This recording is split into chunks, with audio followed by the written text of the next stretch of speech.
referirme a un tema de grave actualidad, un tema que ha llegado para quedarse, que ha irrumpido entre nosotros para perdurar probablemente durante décadas.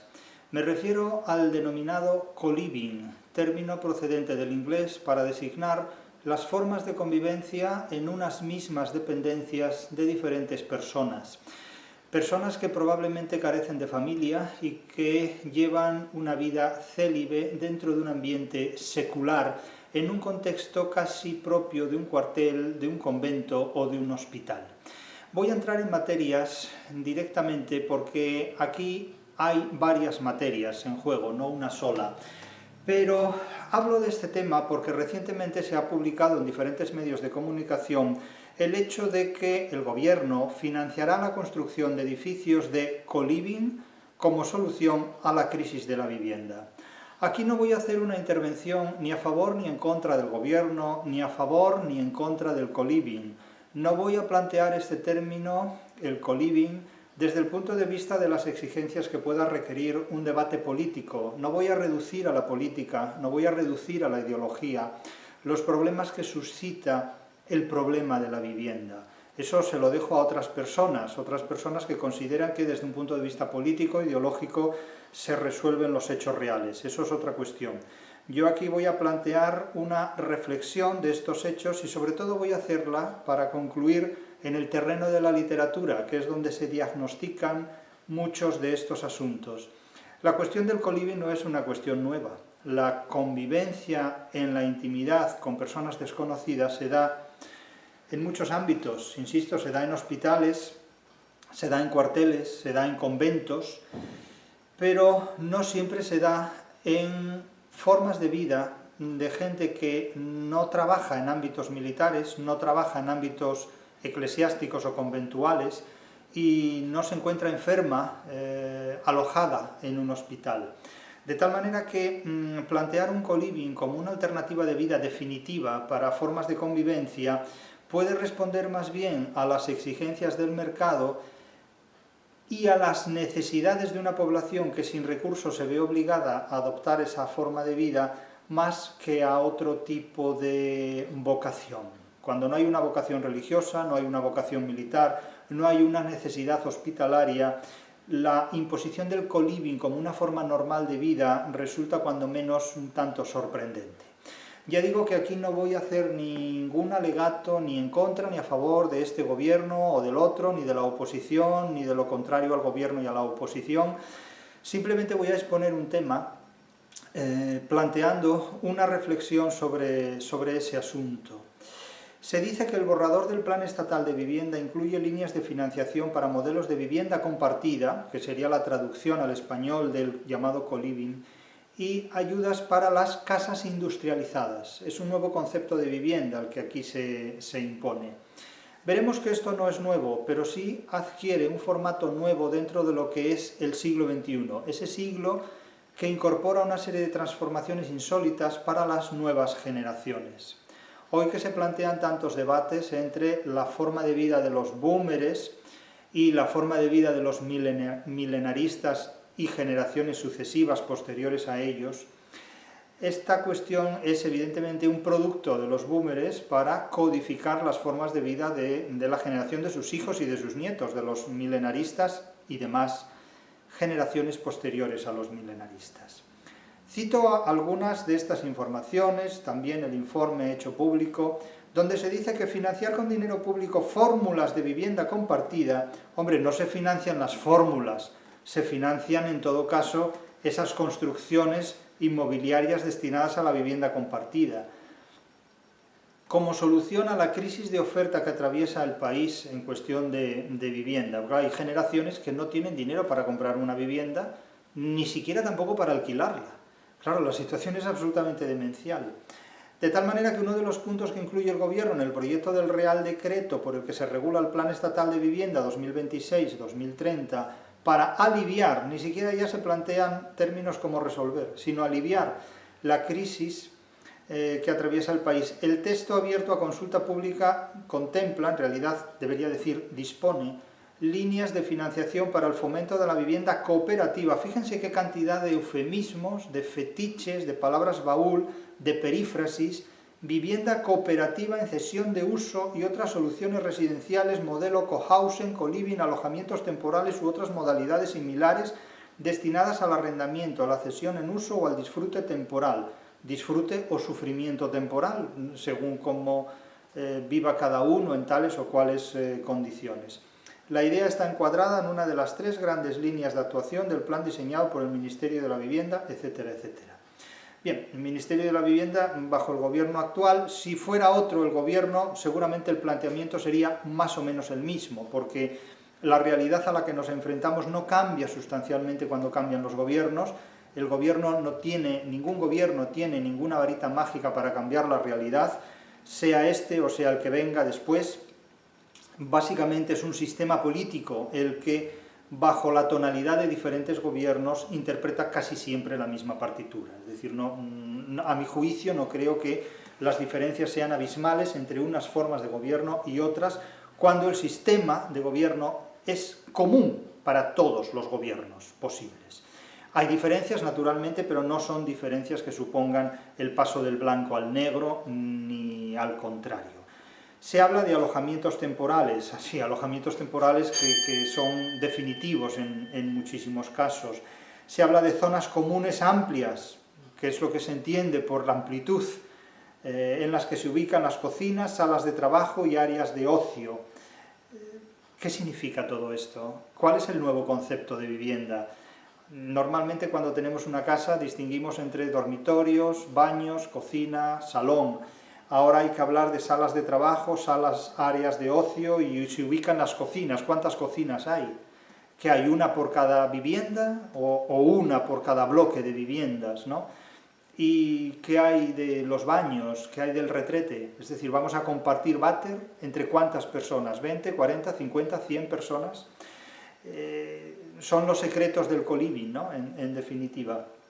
La pregunta que me hago es, ¿hacia qué tipo de piso, hacia qué tipo de vivienda se obliga a vivir a las nuevas generaciones? Es decir, los milenaristas y generaciones posteriores están condenados a vivir compartiendo váter.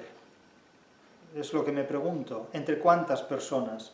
Esta no es la vida que teníamos desde hace varias décadas. Y sin embargo llega un panorama muy inquietante para la generación que corresponde a nuestros hijos o incluso a nuestros nietos. Pero fíjense que lo que aquí se vende en los términos del coliving es la convivencia. La convivencia en una época donde la gente convive menos que nunca, donde hay más soledad de la que ha habido jamás. Y dirán, bueno, precisamente por eso se trata de combatir la soledad con el coliving.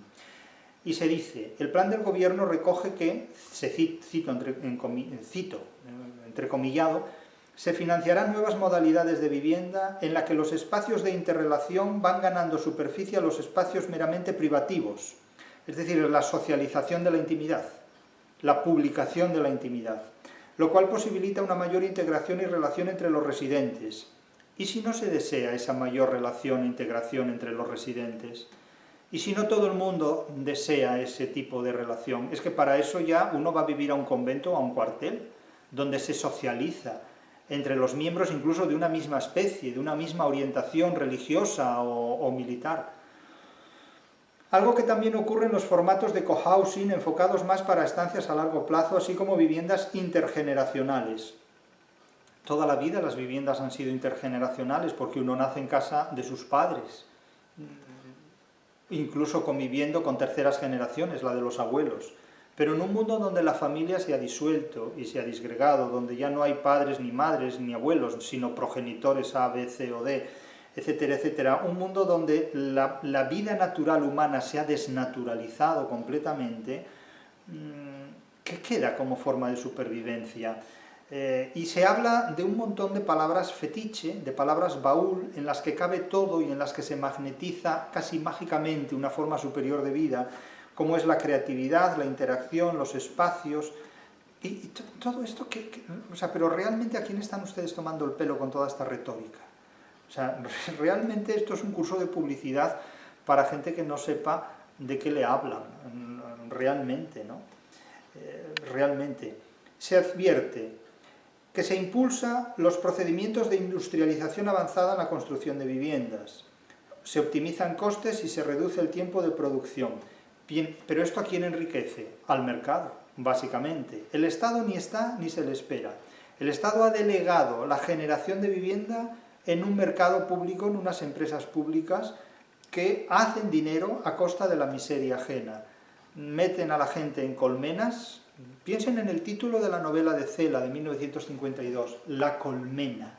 Volvemos a este tipo de situaciones, volvemos a vivir en un maestril. Bueno, en el maestril es donde la larva de la abeja reina se convierte en reina. No todo el mundo vive en un maestril, en la colmena, en definitiva. Pero piensen que la industrialización del mercado actual nos sitúa en un colmenar, realmente.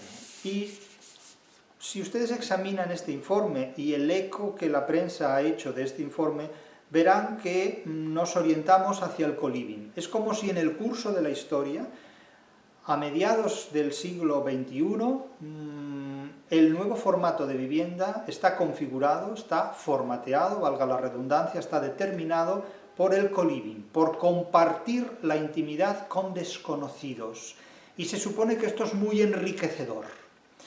Y si no se supone, asuman que se tiene que suponer, porque la mayor parte de la gente joven que escucha ahora mismo mis palabras va a madurar, a envejecer y probablemente morir en condiciones aquí denominadas de coliving, cohousing o convivencia o como lo quieran llamar.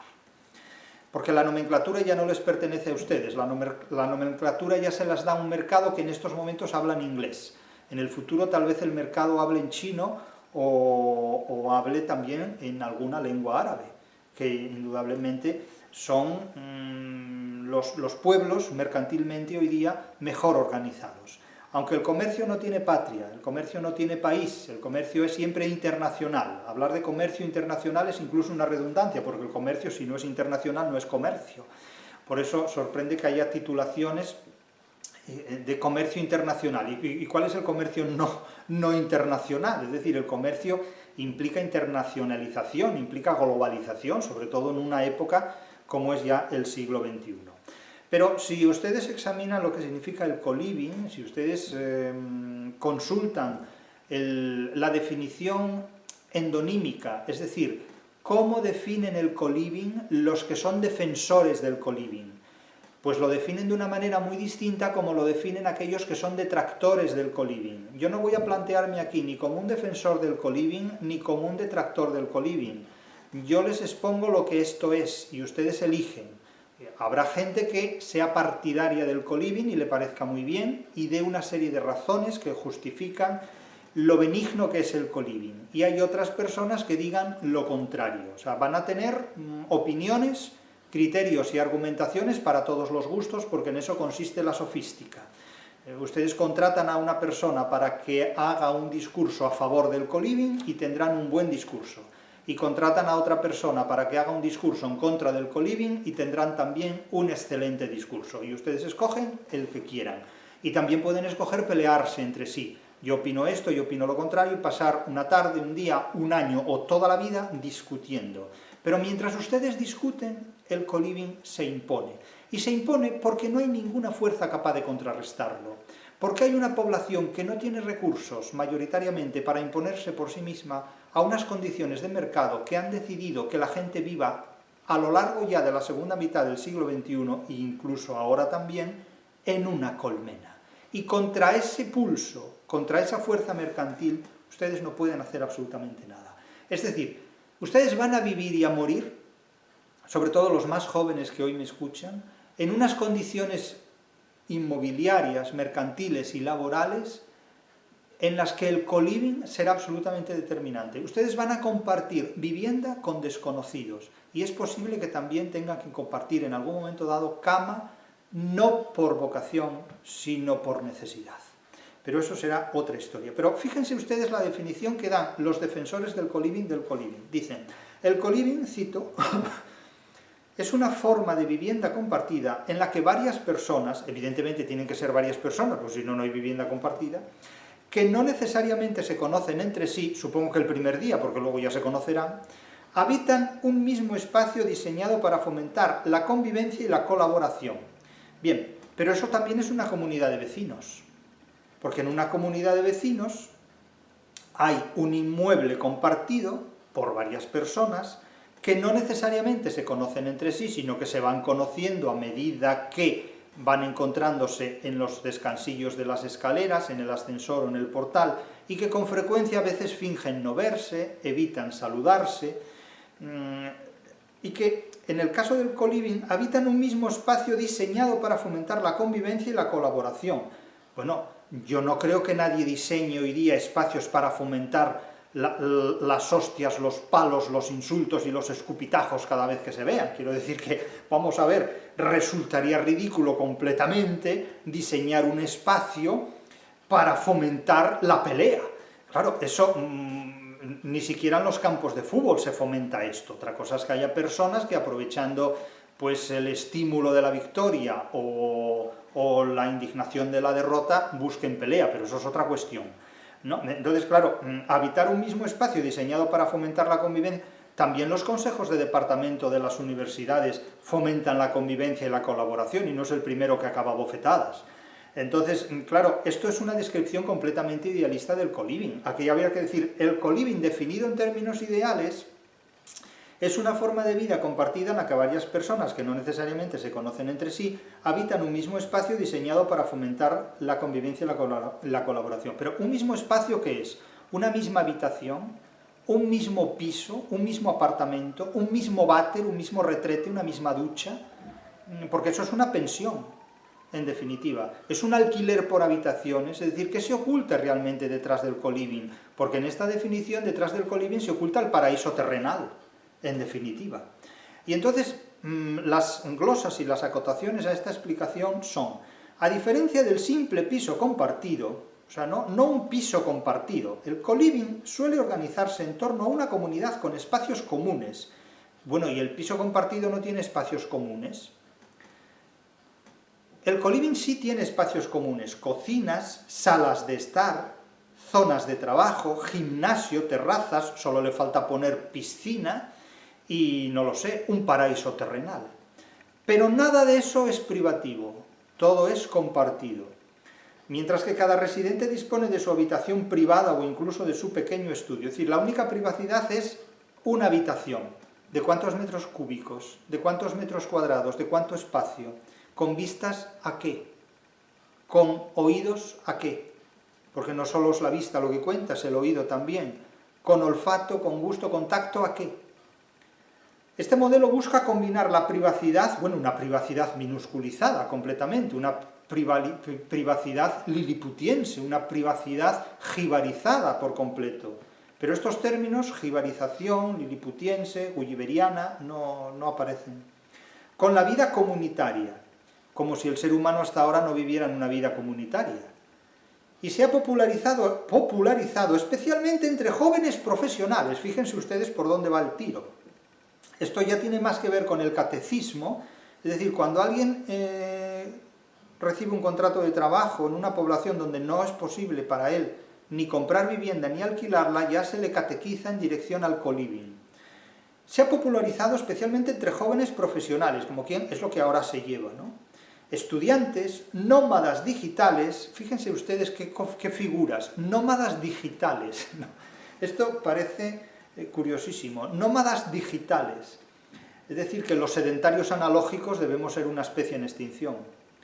Quizás los boomers tengan más de sedentarios analógicos y los milenaristas de nómadas digitales, porque no les queda más remedio. Y personas que trabajan de manera remota, es decir, que trabajan telemáticamente, porque claro, esto puede entenderse como que remotamente trabajan alguna vez, pero bueno, no nos pongamos exigentes con el lenguaje porque no estamos en una época donde ni al que habla ni al que escucha se les pueda exigir muchas competencias lingüísticas. Y subrayan los defensores del co-living. El co-living tiene 4 rasgos destacados. Podría tener más, pero destacan 4. Flexibilidad. como si los que viviéramos en pisos propios tuviéramos una vida rígida. Flexibilidad, contratos de estancia más cortos y adaptables a un alquiler tradicional. Bueno, ¿y por qué esto es flexible? Porque el antónimo de la flexibilidad aquí sería inseguridad, porque nunca sabes cuándo va a finalizar ese proceso. No hay seguridad, no hay estabilidad. Es decir, que lo que aquí se presenta como flexibilidad, a mi juicio, tiene un contrapunto muy dramático, que es la inseguridad, pero la inseguridad más absoluta, la fragilidad, la vulnerabilidad en el tiempo. No hay ningún tipo de estabilidad ni de seguridad. Es decir, que lo que estos llaman flexibilidad, yo lo llamaría inestabilidad e inseguridad y también vulnerabilidad. Pero aquí se habla de flexibilidad. Bien. Otro rasgo positivo, la vida en comunidad. Bueno, la vida en comunidad en un mundo que cada vez es más individualista. ¿Cómo me vende usted el aliciente de la vida comunitaria cuando la gente cada vez quiere menos relaciones sociales porque es cada vez más misantrópica y huye de lo colectivo para refugiarse en una privacidad cada vez más vacua y solitaria? La comunidad, actividades o dinámicas pensadas. Yo cuando leo la palabra dinámicas ya no sé lo que viene después, porque puede venir cualquier cosa. Dinámicas musicales, dinámicas meteorológicas, dinámicas cosmogónicas, dinámicas metabólicas. La palabra dinámicas vale para todo, porque en realidad no vale para nada. Actividades o dinámicas pensadas para favorecer la interacción entre los residentes. Pues pueden jugar al corro de la patata, se puede jugar al parchís, se puede jugar a la rana, se puede jugar pues a las adivinanzas, a hacer anagramas.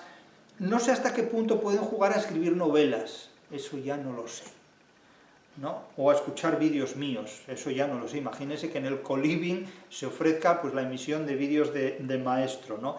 Pues eso no sé hasta qué punto puede estimular la convivencia, sino que puede acabar la gente peleándose entre sí, unos diciendo que sí, otros diciendo que no. Imagínense ustedes esto. Si ya en las redes sociales la gente se lía por cualquier afirmación, imagínense presencialmente la que se puede armar. Entonces, claro, presentar la vida comunitaria como una gran satisfacción cuando en realidad la gente huye de cualquier forma de vida comunitaria es una contradicción entre términos. Se habla de servicios incluidos y uno dice, esto es el paraíso terrenal, es decir, Dios te lo pone todo a tu disposición. Servicios incluidos, internet, limpieza, suministros, mantenimiento, todo integrado en una sola cuota. ¿Todo qué es? Internet, ¿de qué velocidad, de qué prestación? Limpieza, ¿quién la hace? Suministros, ¿qué tipo de suministros? Mantenimiento, ¿hasta qué punto? ¿Y de qué? Todo integrado en una sola cuota. ¿Como quién? Esto, genial. Enfoque colaborativo, esto es como las dinámicas metabólicas, ¿no? ¿Qué es el enfoque colaborativo? La idea de vivir y crear junto. ¿Crear qué? ¿Pero qué se crea junto? Como no se creen hijos, es la única cosa que uno puede crear junto con otra persona, son básicamente hijos, biología. Donde el espacio físico y social facilita proyectos compartidos. O sea que tú vuelves de trabajar y vuelves a hacer proyectos compartidos en los espacios esos comunes. ¿Cómo funciona esto? O sea, después del horario y el calendario laboral, tú vas a casa y te pones a hacer cosas ahí con el de al lado, ¿no? Enfoque colaborativo. ¿Qué haces? ¿Limpias el váter con la otra persona también? ¿Cómo es esto? ¿Cómo funciona? ¿Cuáles son los enfoques colaborativos? La idea de vivir y crear juntos. O sea, vivir y crear juntos... a mí se me ocurre conjugar cada verbo con esto de juntos, que mejor no se lo digo.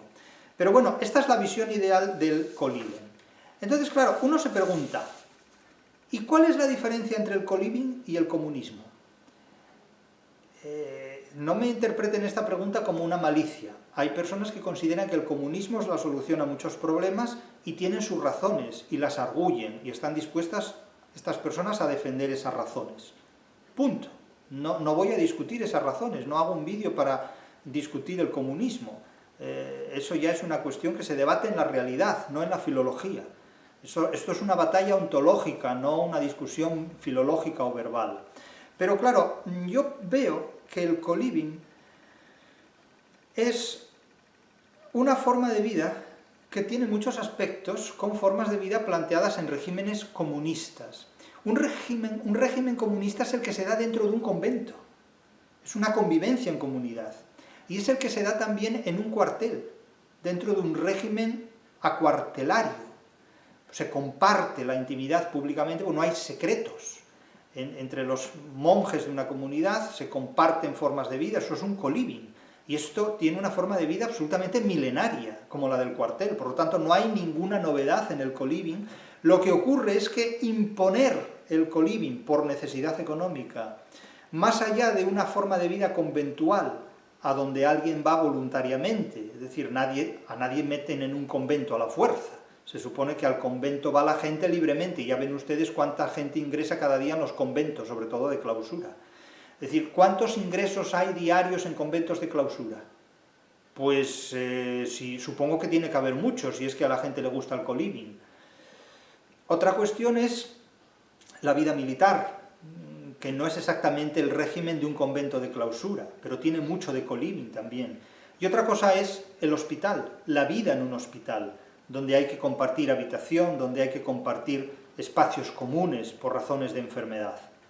Pero claro, el co-living es una forma de vivienda privada gestionada por el mercado, no por el Estado, sino por el mercado, porque el Estado pone en manos de empresas mercantiles, de propietarios o de oligarcas, la gestión de la vida minusculizada, jibarizada, gulliverizada, liliputiensizada, es decir, reducida, acolmenada completamente, colmenizada, de muchos seres humanos que, privados de dinero, no pueden comprar una vivienda propia, no pueden comprar su espacio para vivir, ni alquilarlo tampoco. Entonces, claro, el co-living funciona más bien sobre las lógicas de un mercado donde una parte no tiene alternativa y donde la otra dispone los precios y dispone el régimen de convivencia. Por lo tanto, claro, propiamente no es comunismo, porque el comunismo supone la abolición de la propiedad privada, la abolición del comercio, o más bien el uso del comercio por parte del Estado, el monopolio del comercio por parte del Estado. Claro, aquí lo que se pretende es optimizar costes, ofrecer una comodidad, y se dice, fíjense que los defensores del co-living dicen, se basa en la voluntariedad individual. Pone voluntariedad, no voluntad, es una manera oblicua de apelar a la voluntad porque nadie va voluntariamente al co-living, sino forzado por la necesidad. Nadie decide compartir intimidad con otra persona desconocida, a menos que por razones económicas se vea obligado a hacerlo. Entonces se dice, el co-living se basa en la voluntariedad individual. Cada residente elige libremente vivir allí y puede marcharse cuando lo desee. Bueno, elige libremente según el dinero que tenga, porque claro, también en un hotel el huésped elige libremente cuándo va y cuándo viene, y si el hotel es de 4 estrellas, de 5 estrellas, de 20 estrellas, o si es una pensión de mala muerte. Eso uno lo elige libremente. Ahora bien, lo elige libremente dentro de las posibilidades económicas de las que dispone, por lo tanto esa libertad está muy condicionada. Y claro, decir que uno elige libremente vivir allí es una manera tan sutil como decir uno elige libremente darle a un ladrón que le apunta con una pistola el dinero que lleva encima. Bueno, esto es una manera muy inquietante de ofrecer lo que uno tiene encima, porque por ese camino, entonces, imagínense ustedes a dónde vamos, ¿no? Uno llega a consentir el abuso sexual, bueno, esto es ya un disparate. Entonces, hombre, no jueguen con esta forma de hablar, porque nadie libremente decide compartir su intimidad si no está muy condicionado por una cuestión de vida o muerte o por limitaciones económicas graves y extremas que le empujen a esa situación. Claro, es como decir que alguien ejerce libremente la prostitución. Esa es una cuestión muy delicada, porque la necesidad, o simplemente el maltrato, o simplemente el acoso, o el secuestro, o la trata de seres humanos, inducen a la gente a comportarse de una manera que de ninguna manera lo haría, de ninguna forma lo haría, si pudiera obrar con libre voluntad. Entonces esto es jugar con fuego. Y dice, puede marcharse cuando quiera, cuando lo desee. Y yo pregunto, ¿a dónde? ¿A dónde puede ir a vivir una persona que no tiene dinero para comprar una casa o para pagar un alquiler? Esto es una manera francamente cínica de vender un producto que en estos términos no responde a la realidad de nada. Claro, se dice que su objetivo es optimizar costes, su objetivo es enriquecer un mercado a costa de la miseria ajena. O sea, llamen a las cosas por su nombre. Y luego, claro, se dice que no, que el comunismo es una ideología política y económica, y el co-living es otra ideología política y económica. Lo que ocurre es que desembocamos en el mismo punto, es el mismo punto de encuentro. El co-living lo que representa es la forma de vida del comunismo a la que llegamos a través de la mano del capitalismo. Es decir, el co-living es el punto de encuentro en el que por Occidente llegamos a las Indias, es decir, en el sentido contrario a la ideología comunista, es decir, de la mano del capitalismo, llegamos a asumir formas de vida propias del comunismo. Es lo que ocurre, lo que puede ocurrir en China en determinados momentos, o lo que ya de hecho ocurre en Occidente. Es decir, el compartir una lavadora, el compartir un cuarto de baño, el compartir un váter, era lo que ya se hacía en muchas viviendas de la Unión Soviética a mediados del siglo XX. Y es lo que ahora se va a hacer en muchas viviendas del bloque occidental a mediados del siglo XXI. Es decir, que llegamos a la solución comunista por la vía, por la mano del capitalismo, de la solución capitalista, es decir, vamos a parar al mismo sitio. ¿Y dónde está el Estado? El Estado ni está ni se le espera. El Estado ha puesto a la gente humilde en manos de los amigos del comercio, en manos de los gestores del co-living, y ya está. Entonces, ¿cuál es la diferencia esencial? La diferencia es publicitaria, es retórica, simplemente es lo mismo. Es decir, es una propiedad privada que no está gestionada por el Estado, como en el comunismo, sino que está gestionada por una oligarquía mercantil. Y no hay más. Una empresa alquila convivencia o alquila supervivencia, en definitiva. De hecho, los pisos de alquiler hoy día dan lugar a las habitaciones de alquiler, que ya es una forma de co-living, por no vestido de rosa, precisamente. Es una forma de vivir en el comunismo bajo la gestión del capitalismo. En definitiva, claro, el co-living no es comunismo, no es comunismo tradicional, es comunismo posmoderno, es comunismo por otros medios. Entonces habrá personas que estarán muy felices de eso y otras que lo discutirán. Yo ni soy partidario de lo uno ni lo otro, yo les expongo lo que hay, cada uno de ustedes sacará las consecuencias que quiera sacar, porque a mí esto ni me va ni me viene, en definitiva. No voy a discutir por discutir, simplemente pongo sobre la mesa una serie de cuestiones. Pero cuando una sociedad como la nuestra se caracteriza por gente que no quiere compartir intimidad, precisamente se le obliga a compartir intimidad. Porque claro, como dicen muchos milenaristas o muchos chavales jóvenes, dicen que para compartir piso con gente que no conozco, para eso la comparto con mis padres o la comparto con mi familia. Pero es que uno no puede vivir su vida siempre con sus padres, es decir, el producto se desarrolla estructuralmente en términos que siempre superan la génesis. Somos el resultado de aquello que nos ha hecho posible en un momento dado. Lo que no podemos es envejecer en las mismas condiciones de vida en las que hemos nacido, porque eso supone una limitación al progreso tremenda. Eso es el nuevo proletariado. Lo que ha engendrado el siglo XXI es un nuevo proletariado en un nuevo formato. Lo triste es que esto ocurra en nombre de la democracia. La democracia debería dar libertad al ser humano y no debería limitarlo económicamente de forma tan extrema y tan radical que le obliga a adoptar formas de vida que son propiamente milenarias, formas de vida que deberían haberse superado hace milenios, porque solo se dan, insisto, en condiciones realmente sui generis, como puede ser la vida en un convento, la vida conventual, o la vida en un cuartel, la vida cuartelaria, que no son formas de vida que den lugar a incidencias propias de una vida normal. Es una vida limitada geográficamente, espacialmente y también temporalmente, y con costumbres que no diré yo que puedan desarrollar patologías, porque las patologías se desarrollan en cualquier circunstancia, pero son formas de vida anómala, porque son formas de vida que, lejos de implicarse en una comunidad, se sectarizan tremendamente. No es sana la intimidad compartida con desconocidos, en una palabra, no es sana. Pero claro, se dice que no hay obligaciones morales ni vínculos estables. Hombre, solo faltaba. Solo faltaba. No las hay porque no hay contenido moral, ni vínculos tampoco. Y por otro lado, se dice, el contrato sustituye al compromiso. Esto es un juego de palabras. Uno no puede vivir contratado de esta manera. No puede contratar su intimidad. Contratar la intimidad remite a formas de comportamiento prostibularias, en definitiva. Es decir, estamos desnaturalizando completamente la vida humana. Es un proceso social, ideológico y político que conduce a la más absoluta desnaturalización de la vida humana.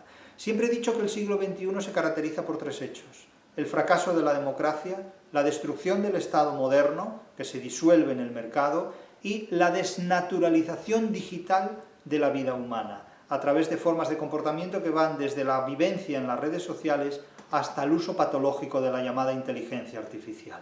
Esto destruye completamente el concepto clásico tradicional de ser humano que se ha mantenido durante siglos y que en el siglo XXI naufraga irremediablemente. En definitiva, claro, se dice que la comunidad se limita, se reduce a compartir una cocina bien decorada o un salón con wifi rápido. Bueno, una cocina bien decorada, ¿a gusto de quién? Porque da la impresión de que todos tenemos el mismo gusto en decoración de cocinas. Pero ¿decorada cómo? Y un salón con wifi rápido. ¿Y por qué en el salón el wifi, no en la cocina o en el váter, por ejemplo? Claro, pero ¿a gusto de quién? Estos son los mundos de Orwell. Esto es el diseño de los mundos de Orwell. Pero permítanme que les haga la lectura de unos textos ensayísticos de Pío Baroja. Claro, me dirán ustedes que a buen sitio voy con Pío Baroja. Pío Baroja es un autor nihilista, es un autor apenas leído hoy día, salvo por una minoría, porque hoy día nadie lee obras literarias inteligentes. Pío Baroja fue objeto de una jugada de un editor, José Ruiz Castillo, que en los años de la Guerra Civil seleccionó una serie de escritos de Pío Baroja que publicó con un título hoy impronunciable, editado en parte en Biblioteca Nueva y en parte en Ediciones Reconquista. El título no se puede mencionar. Yo tengo un ejemplar de este libro de Pío Baroja, de su primera edición. Realmente un ejemplar inencontrable. Le falta la portadilla y el pie de imprenta, pero contiene lo sustancial. Es un libro realmente terrible porque recopila una serie de escritos de Pío Baroja en muchos aspectos descontextualizados. Es lo equivalente hoy día a sacar de contexto frases de vídeos, por ejemplo, que reflejan un Pío Baroja que no es exactamente el Pío Baroja que él hubiera querido demostrar, pero recoge una serie de citas en contra, citas antisemitas, citas anticomunistas, para hacer de ellas un uso que estaba en consonancia con la ideología entonces imperante de uno de los dos bandos de la guerra civil, aunque Pío Baroja fue rechazado por ambos bandos de la guerra civil, era rechazado por todo el mundo porque sus ideas eran demasiado complejas como para ser reducidas o polarizadas en un solo sentido, tan monolítico como eran los bandos en conflicto en la guerra civil española. Pero fíjense lo que dice Pío Baroja en una de sus reflexiones, naturalmente discutibles. Cito a Baroja no para suscribir lo que Baroja dice, sino para mostrárselo a ustedes, para que vean cómo se expresaba Baroja en determinados contextos respecto a determinadas situaciones. El artículo de Baroja se titula concretamente Amenidades comunistas, o al menos le dieron este título. Yo no estoy absolutamente seguro de que Baroja se lo hubiera dado. Y con una nota a pie de página se indica que los 4 artículos primeros se publicaron antes de la guerra civil. Pone de la guerra actual, que aún está en curso, porque el libro se publica en 1937. Los siguientes se escribieron después. Bien. Cito a Baroja. Evidentemente, entre los bolcheviques no hay ningún escritor que maneje la alta retórica como Nietzsche, ni el sarcasmo y la ironía como Heine, y eso que, por ser la mayoría judíos, podían parecerse en algo a este poeta alemán, que también lo era. Actualmente se dice en uno de estos folletos que para realizar el orden social comunista puro se ha fundado una ciudad llamada Magnitogorsk, la ciudad imán. Esta ciudad pasa por ser el ideal de las concepciones soviéticas. Está bajo el protectorado del comisario de cultos, cosa un tanto paradójica, dice Baroja, porque las religiones están absolutamente proscritas en ella y no parece que haya cultos. No son aceptados en la ciudad más que los hombres y las mujeres que se han comprometido a vivir bajo los principios del colectivismo comunista más rígido. El pueblo cuenta ya con 50.000 almas, dicho sin ofender a nadie, porque esto de almas debe sonar allí mal. Todo esto es una cita de Baroja, con la que ya les digo, yo ni me identifico ni disiento, simplemente se la cito objetivamente, cada uno de ustedes que saque la conclusión que quiera. Las casas, prosigue Baroja, las casas no tienen habitaciones familiares, sino salas para la vida colectiva, dormitorios comunes, cuartos de baño comunes, cocinas comunes, y no se llega a las camas comunes, pero quizás se llegue dentro de poco. A mí, como viejo individualista, dice Baroja de sí mismo, todo esto me parece bastante baladí. Está en contra de la naturaleza del hombre. Cuando se construye un hotel pobre o rico en Inglaterra o en Marruecos, en el norte o en el sur, no se ponen los cuartos separados e individuales y el comedor y el salón colectivos por un capricho, sino porque este es el gusto general. Solamente cuando hay necesidad perentoria, la guerra, la miseria, la epidemia, se llega a aceptar el dormitorio común. A la persona que está sana le agrada comer, tomar café, leer los periódicos, ver una función de teatro entre gente. En cambio, no le agrada acostarse cerca de otros. Esto le da la impresión de cuartel, de hospital, de cosa triste y lamentable.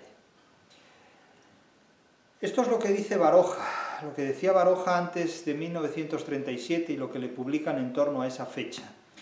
Lo inquietante de todos estos asuntos es que el siglo XXI, el siglo en el que estamos y los tiempos que vienen, que se avecinan de manera muy contundente y muy precipitada, imponen estas formas de vida a gente que no tiene ningún recurso económico ni tampoco intelectual para reorganizarse en contra. Este es un hecho muy determinante que va a domeñar completamente, que va a limitar radicalmente la forma de vida de las nuevas generaciones. Es el nuevo proletariado, no se llamará así, se llamará de otra manera, pero el Estado ni está ni se le espera. Y es el mercado, son los amigos del comercio los que gestionarán tu vida y los que determinarán que compartas intimidad con gente a la que no conoces. Y lo grave del asunto es que no podrás hacer nada por evitarlo.